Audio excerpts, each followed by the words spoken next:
Bapa di surga, kami mengucap syukur karena hari ini adalah hari yang sudah Tuhan jadikan bagi kami. Hari yang Tuhan anugerahkan untuk kami boleh datang di rumah Tuhan, berdiam untuk mendengarkan firman-Mu. Siapkan hati kami ya Tuhan, Roh Kudus-Mu bekerja, hamba-Mu yang sudah Tuhan percayakan di dalam segala kelemahan kekurangan, biar Tuhan yang melengkapi. Terima kasih ya Bapak, kami siap untuk mendengar firman. Di dalam nama Yesus kami berdoa. Amin. Shalom Bapak Ibu dan saudara yang dikasih oleh Tuhan. Secara khusus untuk ibu-ibu ya, Happy Mother's Day. Pada hari ini saya diberikan sebuah tema yaitu Hai Anak-anakku. Dengan satu tujuan yang mengingatkan bagi setiap ibu, berarti termasuk saya ya, bahwa peran ibu di dalam kehidupan iman anak-anaknya itu sangat vital. Nah, untuk melandasi pemberitaan firman Tuhan pada pagi hari ini, saya mengajak kita membaca dari dua bagian firman Tuhan yang terambil dari 1 Timotius dan 2 Timotius dengan pasal dan ayat yang sama ya, yaitu pasal 1 ayat yang kelima. Saya akan bacakan untuk kita semua. Tujuan nasihat itu ialah kasih yang timbul dari hati yang suci, dari hati nurani yang murni, dan dari iman yang tulus ikhlas. Lalu pasal yang kedua, sebab aku teringat akan imanmu yang tulus ikhlas, yaitu iman yang pertama-tama hidup di dalam nenekmu Lois dan di dalam ibumu Eunike, dan yang aku yakin juga hidup di dalam dirimu. Bapak Ibu dan saudara yang dikasihi oleh Tuhan, kalau saya bertanya ya, setuju nggak peran ibu sangat vital di dalam kehidupan anak-anaknya, khususnya mungkin hari ini kita berbicara tentang kehidupan rohani. Siapa yang setuju? Bapaknya yang setuju, ibunya nggak setuju ya, takut gitu ya dengan tugas yang berat. Nah, saya pikir yang namanya peran ibu sangat vital ini bukan cuma di dalam kehidupan rohani, tetapi juga saya pikir di dalam banyak aspek kehidupan. Betul? Saya mencoba mencari gitu ya di Google kutipan-kutipan tentang ibu-ibu. Nah, saya mencoba meringkaskan ada 4. Jangan marah ya bapak-bapak ya. Menurut seorang yang bernama Peng Liyuan, dia berkata guru pertama seorang anak itu adalah ibunya, bukan papanya. Bukan saya yang nulis ya. Lalu Emily Dickinson, dia mengatakan apa? Ibu adalah orang pertama yang Anda tuju ketika sedang terkena masalah. Jadi harusnya yang dicari itu mamanya, bukan tetangganya. Terus, ibu bisa menggantikan siapapun tetapi tidak bisa digantikan oleh siapapun. Seorang ibu sanggup memelihara 10 orang anak, tetapi 10 orang anak belum tentu dapat memelihara seorang ibu. Setuju enggak? Sekarang ibu-ibu yang setuju. Ada bapak juga ya, puji Tuhan. Nah ini kita harus mengaku ini pandangan secara umum, ini pendapat umum. Nah ketika kita mencoba belajar dari kisah-kisah yang dicatat di dalam firman Tuhan, banyak ya, baik yang negatif yang positif, baik yang buruk baik yang tidak baik, yang buruk atau yang baik ya. Dan saya mencoba melihat ya bagaimana di dalam kitab Kejadian khususnya ya, saya mencoba waktu itu mencari di dalam kitab Kejadian saja. Hawa itu adalah perempuan pertama yang seharusnya menjadi penolong bagi Adam, tetapi dia juga menjadi penyebab kejatuhan Adam. Terus berbicara tentang Sarah.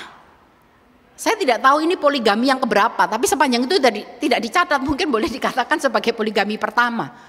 Ketika Sarah tidak sabar menanti janji Tuhan dan tidak cukup percaya kepada Tuhan, dia menyebabkan Abraham mengambil Hagar menjadi istrinya.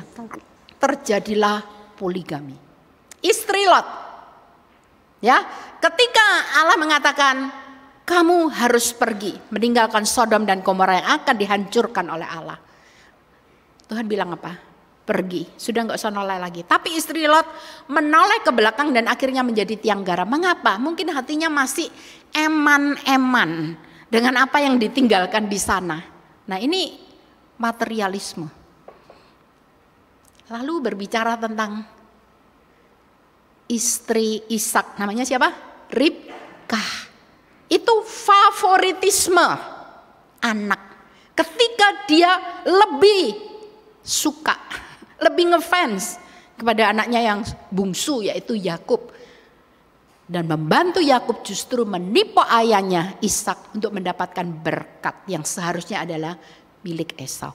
Nah, kita melihat ini beberapa contoh pengaruh yang tidak baik dari seorang ibu yang menyebabkan dosa, kehancuran di dalam keluarga. Tapi kita bersyukur karena ternyata Alkitab itu bukan cuma menulis sisi-sisi yang tidak baik, tetapi ternyata juga banyak wanita-wanita hebat yang dicantumkan di dalam firman Tuhan. Seperti Naomi, Ruth, Hana, termasuk di dalam perjanjian baru yang secara khusus kita akan belajar, yaitu tentang Eunike dan tentang Lois.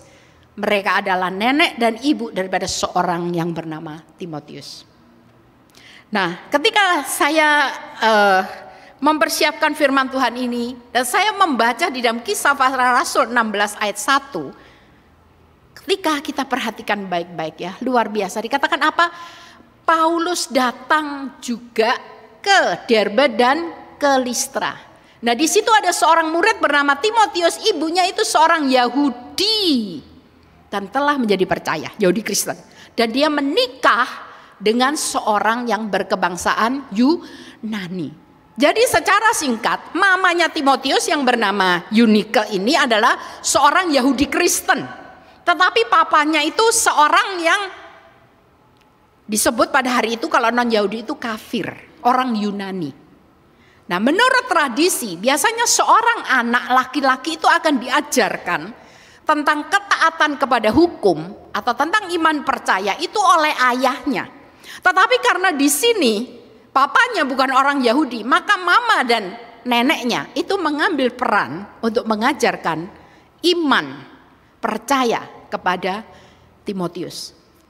Nah, saya mencoba memikirkan, kalau begitu tidak ada alasan sebenarnya bagi kita, maaf ya, yang mungkin sudah nggak ada suami, yang single parent atau suaminya belum percaya kepada Tuhan, nggak ada alasan. Ya anakku begini gara-gara bapaknya, atau karena nggak ada bapaknya. Ternyata kita belajar ya dari Eunike dan juga dari Lois. Sekalipun mungkin ayahnya itu berbeda kebangsaan, tapi bagaimana ketika seorang ibu itu berperan dengan baik di dalam kehidupan anak-anaknya, maka bisa menghasilkan seorang anak yang sungguh punya yang namanya iman yang tulus ikhlas. Nah, pada hari ini saya mengajak kita bersama-sama belajar. Apa sih itu iman yang tulus ikhlas yang harus kita ajarkan kepada anak-anak kita? Yang pertama, iman yang tulus ikhlas itu berarti jujur dan berintegritas. Nah, berbicara jujur, apa itu jujur? Jujur itu apa adanya, otentik, asli, tidak munafik, tidak pura-pura, tidak menipu, itu namanya jujur. Apa itu berintegritas? Saya mencoba mencari artinya ya di dalam buku tafsiran. Dikatakan begini, berintegritas itu artinya kata-kata dan perbuatannya itu menerjemahkan kesetiaan hatinya kepada Tuhan dan keyakinannya di dalam Tuhan. Jadi orang yang berintegritas itu bukan cuma mulutnya ngomong aku percaya, aku mau setia kepada Tuhan, tapi hidupnya itu sungguh-sungguh menyatakan, membuktikan dia adalah orang yang setia kepada Tuhan. Nah, iman yang tulus ikhlas ini harus diajarkan oleh orang tua kepada anak-anaknya sedini mungkin, sesegera mungkin, seawal mungkin. Mengapa? Karena semakin anak itu makin muda, makin kecil ya, dia seperti kertas itu yang masih kosong, yang masih polos. Dan kita harus ingat, pengisi dan pengaruh terbesar di dalam kehidupan seorang anak itu bukan guru sekolah minggu, itu bukan hamba Tuhan, tetapi keluarga, dan khususnya di sini adalah orang tua. Jadi anak itu sejak kecil itu harus diajarkan iman yang tulus ikhlas, harus belajar hidup apa adanya. Harus belajar hidup mencerminkan kalau dia seorang anak Tuhan. Betul-betul hidupnya yang mencerminkan dia adalah orang yang setia dan mengasihi Tuhan. Bukan pura-pura. Bukan kalau ada orang tua, ada hamba Tuhan, ada guru sekolah minggu atau ada orang yang dia takuti, dia menjadi baik. Tapi ketika tidak ada semuanya itu, mereka kembali kepada hidup aslinya. Mereka harus diajar. Tuhan itu melihat setiap saat. Dan Tuhan berkenan kepada orang yang punya hidup itu jujur dan berintegritas. Hidup takut akan Tuhan. Kalau ini bisa kita tanamkan sejak awal, saya percaya kita sebagai orang tua itu stresnya berkurang. Betul gak? Bayangkan ya, kita jadi mama, jadi polisi juga 24 jam. Stres gak? Kita sering berpikir ya, anak kalau tinggal dengan kita lebih aman. Oh, belum tentu juga. Banyak anak yang tinggal dengan orang tuanya juga hidupnya gak karu-karuan. Kenapa? Karena kita gak bisa jadi polisi 24 jam setiap detik, itu gak bisa. Oleh karena itu mari kita ajarkan kepada anak-anak kita. Sejak mereka sekecil mungkin, sedini mungkin, seawal mungkin. Hidup otentik, hidup berintegritas.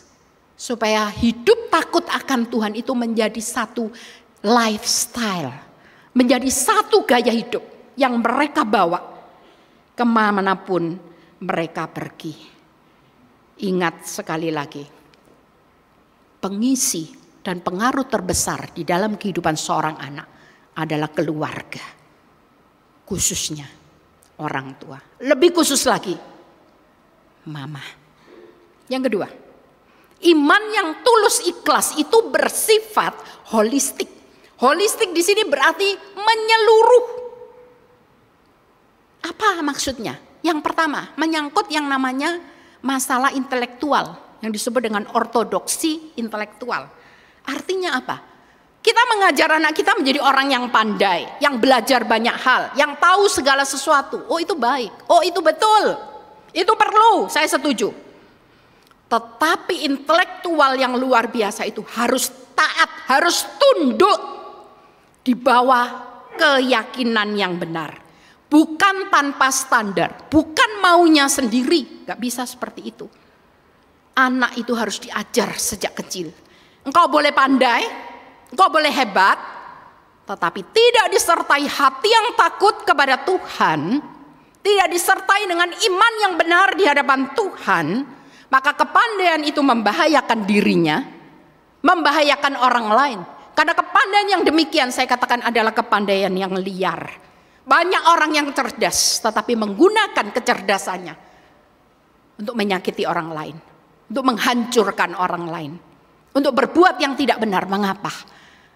Karena intelektual mereka itu tidak tunduk di bawah yang namanya keyakinan yang benar. Karena kepandaian itu tidak disertai dengan hidup yang takut akan Tuhan. Bapak, Ibu dan Saudara yang dikasihi oleh Tuhan, saya belajar berkata kepada anak-anak saya dengan keras, bahkan sangat keras. Saya katakan, kamu boleh jadi orang hebat. Kamu boleh jadi orang yang luar biasa. Tapi kalau kamu tidak hidup takut akan Tuhan, saya katakan itu nol besar. Kepandaianmu, kehebatanmu, skillmu, semua yang kau miliki, itu anugerah Tuhan. Ingat, itu anugerah Tuhan. Tuhan bisa memberi dan Tuhan bisa mengambilnya dalam hitungan detik. Oleh karena itu mari. Yang kedua, yang namanya tingkah laku. Jadi setelah mengisi intelektual, itu punya tingkah laku yang saleh. Artinya apa? Apa itu tingkah laku yang saleh? Tingkah laku yang saleh itu satu, taat kepada firman Tuhan. Dua, sungguh-sungguh di dalam beribadah. Ya, beribadah bukan sebagai kewajiban. Beribadah bukan untuk ngisi absen. Beribadah bukan supaya tidak dimarahi orang tua, tapi dengan hati yang sungguh, segenap hati, dan juga menjaga kekudusan hidup. Ini artinya tingkah laku yang saleh. Jadi menyangkut ibadah, menyangkut juga hidup kudus.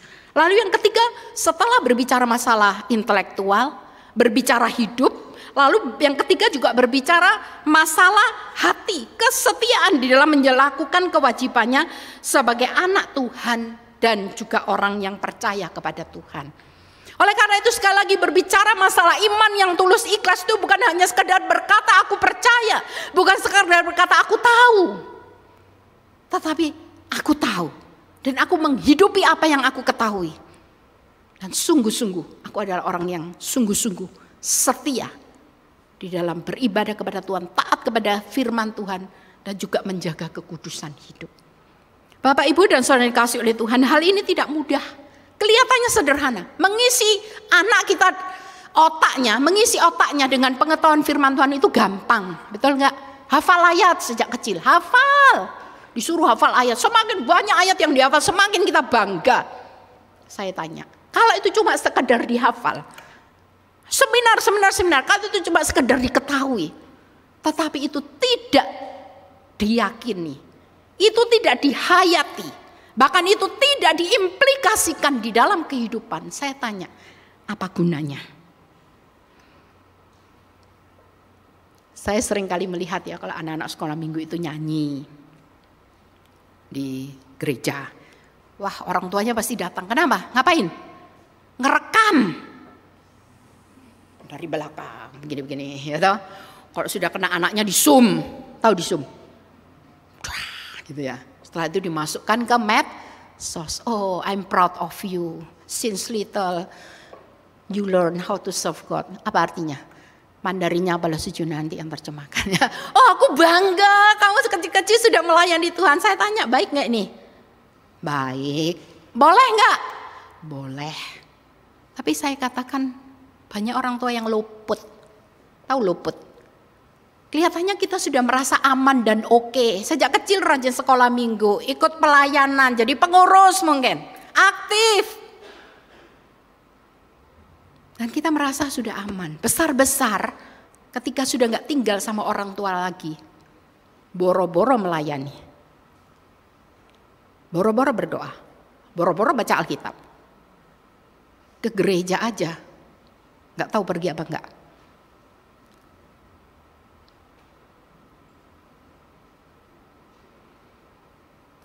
Dan saya melihat hal ini banyak terjadi dalam kehidupan anak-anak dari jemaat Tuhan, bukan cuma jemaat, aktivis, bahkan juga hamba-hamba Tuhan. Ketika kita berpikir hanya mengisi otak dengan firman itu cukup, itu tidak cukup. Mengajarkan iman yang tulus ikhlas, berarti kita membimbing anak-anak kita. Apa yang engkau tahu, itu sungguh-sungguh harus engkau lakukan. Ketika beribadah, beribadahlah dengan segenap hatimu. Karena engkau mencari Tuhan. Bukan karena engkau takut kepada orang tuamu. Bukan karena engkau di absen guru sekolah minggumu. Ketika engkau hidup baik, kita mendidik anak kita. Karena engkau mengasihi Tuhan. Dan ini menjadi gaya hidup. Sehingga saya katakan iman yang tulus ikhlas itu bersifat holistik. Yang ketiga, iman yang tulus ikhlas itu melekat. Apa artinya melekat?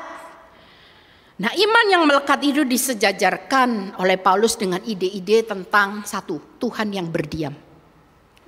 Di dalam 2 Korintus 6 ayat 16 artinya, aku akan menjadi Allahmu dan engkau menjadi umatku. Sekali lagi ini berhubungan dengan gaya hidup yang takut akan Tuhan. Bangsa Israel adalah umat perjanjian, tetapi ketika mereka melanggar perjanjian itu, mereka hidup tidak setia kepada Tuhan. Mereka menyembah berhala, mereka mempersembahkan korban dengan hati yang tidak bersih di hadapan Tuhan, dan Tuhan itu tidak berkenan, dan mereka gagal menjadi umat Tuhan. Padahal ketika mereka dipilih untuk menjadi umat Tuhan, Allah itu mau mereka menjadi saksi bagi bangsa-bangsa di sekitar mereka yang belum percaya kepada Tuhan. Sehingga ketika Tuhan berdiam, itu berarti sungguh-sungguh Tuhan itu yang kita pertuan di dalam hidup kita, bukan sesuatu atau bukan seseorang. Lalu juga yang kedua dikatakan Roh Kudus berdiam. Artinya apa? Hidup kita itu menghasilkan buah-buah roh. Hidup kita itu sungguh-sungguh dipimpin oleh Roh Kudus. Taat kepada firman. Dan yang ketiga dikatakan firman yang berdiam. Apa artinya firman yang berdiam? Firman itu sungguh-sungguh melekat di dalam hidup kita. Sehingga apa yang kita katakan itu membangun orang lain. Apa yang kita katakan itu menjadi berkat. Bukan menyakiti orang lain. Lalu yang keempat dikatakan dosa yang berdiam. Bukan maksudnya kita berkompromi dengan dosa, bukan. Tetapi dosa yang berdiam, kita ini sadar sebagai anak Tuhan yang sudah percaya, kita masih bisa jatuh di dalam dosa. Sehingga kesadaran ini membuat kita mau berjuang untuk melawan dosa. Nah, kalau kita punya Tuhan yang berdiam, punya roh yang berdiam, punya firman yang berdiam, dan menyadari dosa masih berdiam, dan kita harus berjuang melawan dosa, maka dikatakan hidup kita itu seperti sebuah bangunan yang indah. Hidup kita itu menyatakan karakter batiniah kita. Karena rumah yang baik dan berdiri dengan kokoh itu dibangun dengan dasar dan material yang baik. Sehingga kalau kita mengajarkan iman yang tulus, ikhlas kepada anak-anak kita, di mana Tuhan, Roh Kudus, firman itu berdiam di dalam hidup mereka, sungguh-sungguh hidup mereka itu menyatakan kemuliaan Tuhan. Lalu yang keempat, yang terakhir, iman yang tulus ikhlas itu adalah iman yang dihidupi. Bapak, Ibu, dan saudara yang dikasihi oleh Tuhan, ketika Paulus ini sedang berbicara, sedang menulis surat kepada Timotius, dan dia melihat iman Timotius yang luar biasa. Ini mendorong ingatan Paulus tentang nenek Timotius yang bernama Lois dan ibunya yang bernama Eunike. Di mana Lois dan Eunike ini telah menjadi contoh atau teladan iman bagi Timotius. Lois dan Eunike itu dikenal di sekitarnya sebagai orang yang baik, dengan keluarga Kristen yang baik, keluarga Kristen yang saleh. Nah, Paulus meyakini, Paulus menyadari, Paulus memahami bahwa Lois dan Eunike ini bukan hanya mengajarkan tentang iman yang tulus ikhlas ini kepada Timotius, tetapi dia juga menghidupi iman itu sehingga dia menjadi teladan. Dan bagaimana iman yang tulus ikhlas itu bukan hanya berpengaruh terhadap pengajarnya, tetapi juga terhadap orang-orang di sekitarnya. Dan di dalam hal ini adalah Timotius. Bapak, Ibu, dan saudara yang dikasihi oleh Tuhan, anak itu adalah imitator yang hebat. Setuju gak? Peniru-peniru yang luar biasa. Ya, saya ingat ketika anak-anak saya masih kecil, banyak kejadian ya. Pada suatu hari saya bilang kepada anak saya, sudah gede ya. Ya gedenya ya gak gede-gede amat ya. Mungkin 3 tahun, 2 tahun, 3 tahun gitu. Sudah tidur sendiri ya, sudah gede. Di kamar sendiri, di ranjang sendiri. Anak saya bilang apa? Loh, mama kan sudah tua, kok masih tidur sama papa, katanya gitu. Waduh, jawab apa saya ini ya? Bener ya, kalau anak-anak kita ini ngomong kadang jawabannya itu nyeletuk gitu, kita nggak bisa mikir jawab apa. Aduh, jawab apa ya? Gitu ya. Aduh, Tuhan, saya jawab apa ya? Gitu ya. Terus saya bilang, oh beda. Ini namanya suami istri. Kalau suami istri itu memang harus tidur bersama. Kalau bukan suami istri nggak boleh. Nah, nanti kalau sudah besar ya, kamu punya istri atau punya suami ya harus tidur bersama, nggak tidur sendiri lagi. Mungkin dia ya bingung-bingung gitu ya. Tapi yaudah nanti gede tak jelasin lagi gitu ya. Biasanya senjatai mama itu gitu. Anaknya mau tanya lagi, nanti gede tak jelasin lagi gitu ya. Nah, ini salah satu banyak cerita ya. Udah suatu hari gitu ya, saya ke Surabaya, tak ajak ke Pasar Atom gitu ya. Ini cerita tentang si Billy, masih kecil dia, umur 5 tahun mungkin ya toh. Ikutin mamanya kemana-mana. Biasanya kan kalau ke Pasar Atom beli apa ibu-ibu? Cakwe. Enggak ya, biasanya saya beli juga. Ini ibu ada yang beli baju, sepatu gitu ya. Saya beli mungkin belanja gitu ya. Biasanya di situ lebih murah gitu ya. Sekalian lah beli-beli gitu ya. Beli gitu ya. Cukup banyak gitu kan. Terus mau pulang. Ayo sudah pulang. Loh kok enak mah? Apanya kok enak? Loh mama sudah beli segitu banyak, aku belum beli apa-apa kok pulang. Ngerti maksudnya? Loh kok enak mah? Mama boleh beli kok aku gak boleh beli. Loh ini anak ini melihat gitu kan ya. Padahal dia gak tahu apa yang dibeli gitu kan. Oh oke. Lalu saya belikan apa mainan 5.000 rupiah gitu kan ya. Oh seneng dia sudah pokoknya beli terus pulang. Terus jadi senjata saya. Lain kali sebelum mamanya belanja tak beliin dulu mainan, gojingan gitu ya. Terus dia diem asik-asik main gitu ya, mamanya bebas terus pulang gitu. Nah ini anak-anak, ini imitator yang luar biasa, peniru yang hebat. Sehingga ada orang yang mengatakan tidak ada metode yang lebih efektif untuk mengajar anak selain metode meniru. Artinya apa? Hati-hati. Ya, apa yang kita ajarkan itu harus kita lakukan. Karena kalau tidak, percuma. Anak itu juga nggak akan mengikuti. Karena nggak ada teladan dari kita. Oleh karena itu pertanyaan bagi kita. Ketika kita mengajarkan anak-anak kita, kamu setia ya beribadah. Sungguh-sungguh ya di dalam beribadah gitu kan. Pasti ngajar gitu kan. Tapi mamanya atau papanya bolong-bolong kalau ibadah. Minggu pertama datang. Itu pun sambil main HP. Oh, saya sering duduk di belakang loh. Saya punya catatan loh, siapa yang suka main HP, siapa yang tidak. Nanti kapan-kapan tak foto ya, kita tayangkan gitu ya. Nah, tapi kalau kita itu seperti itu, minggu kedua nggak datang. Kenapa? Capek. Minggu ketiga mama shopping, minggu keempat arisan, terus minggu pertama datang lagi. Jadi kayaknya absennya cuma minggu pertama. Terus kita ini ngomong terus ke anak, kamu harus rajin, sungguh-sungguh dengar itu firman, ngomong apa? Mempan enggak? Saya tanya, ayo jawab. Saya nggak mau jawab, jawab sendiri. Mempan enggak? Kita mengajar anak kita, kamu ya harus tekun berdoa, baca Alkitab. Tapi dia nggak pernah lihat mamanya atau papanya baca Alkitab atau berdoa. Saya tanya, mau nggak? Ya kalau mau itu anugerah loh, itu mujizat loh ya. Kita berkata kepada anak, kamu itu harus berdoa kepada Tuhan. Kalau ada kesulitan bergumulan berdoa. Tapi saya tanya, kita sebagai orang tua ketika kita punya masalah, ketika kita punya pergumulan di dalam hidup, apakah kita mendemonstrasikan iman percaya kita kepada anak-anak kita? Pertanyaannya itu seperti itu. Kita berkata, kamu harus setia ya dalam pelayanan, cok motong-motong. Tapi mama itu kang motong, ngambek. Maaf ya, saya nggak nyindir siapa-siapa. Jumat pertama latihan kur, Jumat kedua hilang, Jumat ketiga hilang, 4 balik lagi. Terus tersinggung minggu keempat, minggu pertama hilang lagi. Saya tanya, anaknya mutungan enggak kira-kira? Loh jawab sendiri loh ya, saya nggak nyindir sopo-sopo loh ya, saya nggak tahu.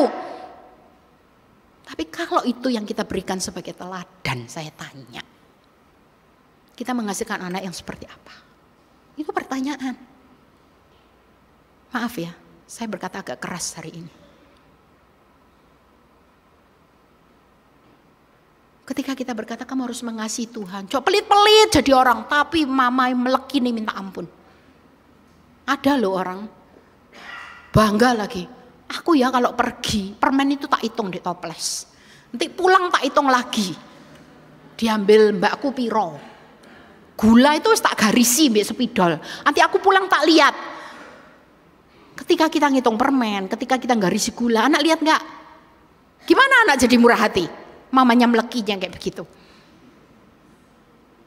Tapi seorang mama, orang tua yang hospitality-nya sangat baik, akan menghasilkan juga anak-anak yang seperti itu, betul? Karena apa? Karena anak itu peniru yang hebat. Karena itu pertanyaannya, apakah kita menghidupi iman kita? Bapak, Ibu, dan saudara yang dikasihi oleh Tuhan, jujur bicara, tidak ada orang tua yang sempurna, betul? Tidak ada orang tua yang sempurna. Mengapa? Karena kalau orang tua sudah sempurna, dia nggak perlu Tuhan. Dia tidak akan bergantung kepada Tuhan. Tapi jangan ketidaksempurnaan ini menjadi excuse, menjadi alasan bagi kita untuk sembarangan menjadi orang tua. Itu tidak boleh. Tapi saya katakan, kita sudah berusaha dengan sebaik-baiknya. Kita berusaha dengan semaksimal mungkin. Kita belajar memberi yang terbaik. Tapi ada kalanya ketika anak itu sudah dewasa, tidak menjadi seperti yang kita harapkan, betul? Dan ketika itu terjadi, mungkin kita berkata, kalau aku bisa mengulang waktu, Kalau aku bisa kembali nyilikno anakku, tahu, membuat anakku kecil lagi, aku akan mulai lagi menjadi orang tua yang lebih baik. Aku akan belajar memberikan yang terbaik. Aku akan menjadi contoh yang baik. Saya katakan tidak ada orang tua sempurna. Tapi juga tidak ada kata terlambat. Saya pun sebagai orang tua penuh dengan kekurangan. Ya, jujur bicara, saya dididik oleh orang tua yang tidak pernah bicara masalah keluarga dengan anaknya. Betul gak? Gak ada dulu. Nanti ya kalau jadi orang tua begini-begini. Kita cuma lihat orang tua itu seperti apa. Lalu itu diadopsi. Zaman dulu juga gak ada seminar. Buku sangat sedikit, gak ada webinar, gak ada apa gitu. Jadi kita ini mendidik anak bertumbuh dengan pola-pola yang sudah dibentuk di dalam keluarga. Kita punya anak pertama dengan anak kedua pun bisa mendidik dengan cara yang berbeda, betul nggak? Saya mendidik anak pertama, lalu anak pertama, mama sebenarnya nggak boleh loh mas seperti ini. Mama itu begini. Oh iya, oke, makasih, saya belajar ya. Oh kalau gitu anak kedua beda. Nah ini kita ini terus belajar.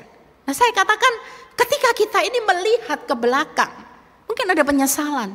Seandainya saya tahu itu dari dulu, seandainya saya melakukan itu, mungkin seperti ini. Tapi saya katakan menyesal tidak membawa dampak apa-apa, betul? Tetapi memperbaiki itu akan luar biasa. Oleh karena itu, sekarang kita sebagai mama, sebagai oma, sebagai calon orang tua, mari kita belajar menjadi orang tua yang sungguh-sungguh menanamkan iman yang tulus ikhlas. Kalau kita berkata sudah terlambat, mungkin kita berkata sudah gak bisa diulang. Saya katakan kita masih bisa berlutut. Doakan anak-anak kita. Ingatkan dan percayalah. Tuhan itu bekerja secara luar biasa. Bapak, Ibu, dan saudara yang dikasih oleh Tuhan, saya katakan saya sebagai orang tua penuh dengan kekurangan. Banyak hal yang mungkin saya ingin mengulangnya. Dan Tuhan juga mengizinkan ketika anak-anak saya jauh, ya, anak saya jauh-jauh begitu. Ketika mereka menghadapi kesulitan, kita sebagai orang tua pengennya kita berada di dekat dia, menangis bersama dia, berdoa bersama dia. Tapi itu gak bisa. Kenapa? Karena jauh. Saya gak bisa sekedar lari, jalan kaki, atau ambil mobil, atau naik pesawat 1 jam, gak bisa. Mungkin 2 hari saya baru bisa ketemu lagi kalau naik pesawat. Itu ada kalanya terjadi. Mereka punya kesulitan, mereka punya pergumulan. Saya tidak bisa hadir di samping mereka. Tapi saya belajar. Di dalam segala hal yang saya tidak bisa lakukan, di dalam segala hal yang saya tidak mampu, saya bisa berlutut di hadapan Tuhan. Saya berdoa kepada Tuhan. Saya yakin Tuhan akan tolong. Saya yakin Tuhan akan buka jalan. Saya yakin Tuhan itu lebih baik dari saya. Sebaik-baiknya saya, sehebat-hebatnya saya sebagai seorang mama, Tuhan jauh lebih hebat dari saya. Tuhan jauh bisa lebih bekerja dengan lebih luar biasa.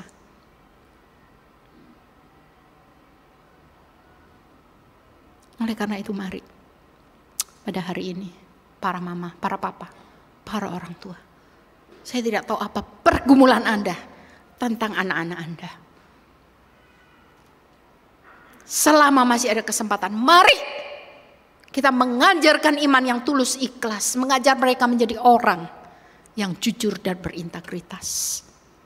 Kita mengajar mereka bukan hanya mengisi pengetahuan, tetapi hati hidup mereka takut akan Tuhan. Kita mengajar supaya firman Roh Kudus Tuhan Allah itu sungguh-sungguh berdiam dan mereka mau berjuang melawan dosa. Dan terlebih penting kita menjadi teladan bagi mereka. Dan ketika kita berkata aku tidak bisa mengulang,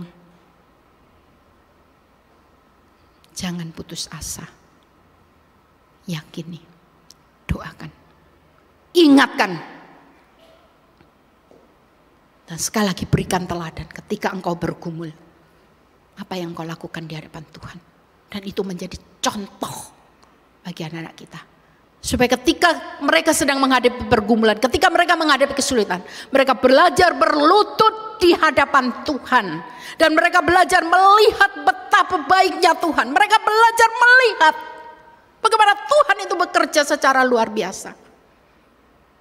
Dan saya percaya, sebagaimana firman Tuhan, yang saya yakini, yang menjadi ayat favorit saya. Allah turut bekerja di dalam segala sesuatu untuk mendatangkan kebaikan bagi mereka yang mengasihi Dia.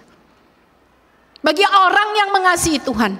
Mungkin kita sudah salah, mungkin kita sudah gagal, mungkin kita sudah berdosa.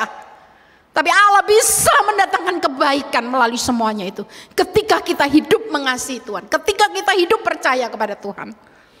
Para mama, para orang tua. Mulailah dari dirimu. Dan biarlah engkau menjadi dampak bagi keluargamu. Dan keluargamu menjadi dampak bagi gerejamu. Dan gerejamu itu menjadi dampak bagi masyarakat yang luas. Sekali lagi, tidak ada orang tua sempurna. Tapi kita belajar. Belajar. Mempunyai iman yang tulus ikhlas. Supaya anak-anak kita juga punya iman yang tulus ikhlas. Biar Tuhan menolong setiap kita. Mari kita berdiam diri di hadapan Tuhan. Kita serahkan pergumulan kita kepada Tuhan. Mungkin sudah bertahun-tahun kita berdoa bagi anak-anak kita.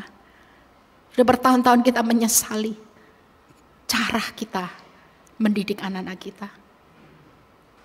Dan kita merasa tidak ada harapan. Tidak ada titik balik. Tidak ada yang mustahil di hadapan Tuhan. Berlututlah dan semakin bertekunlah di dalam doa. Bahwa anak-anakmu di dalam doa. Tiap-tiap waktu. Dan lihatlah bagaimana Tuhan bekerja secara luar biasa. Bapa di surga, kami datang kepada Engkau pada pagi hari ini. Tuhan tahu segala pergumulan kami. Tuhan tahu segala jeritan hati kami. Tuhan tahu penyesalan kami. Tuhan tahu ketidakberdayaan kami.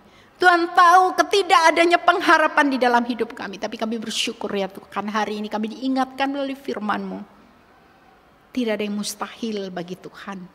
Tuhan sanggup menolong kami. Biarlah kami mulai dari diri kami Tuhan. Kami menjadi orang yang mengasihi Tuhan. Menjadi orang yang setia kepada Tuhan. Menjadi orang yang sungguh percaya kepada Tuhan. Di dalam semua yang kami alami. Dalam semua yang kami hidupi. Dan itu menjadi teladan Tuhan. Supaya iman yang tulus ikhlas itu sungguh kami wariskan kepada anak-anak kami. Tolong Tuhan kuatkan, pimpin, dan perbaharui hidup kami. Kami bersyukur Tuhan untuk firman-Mu.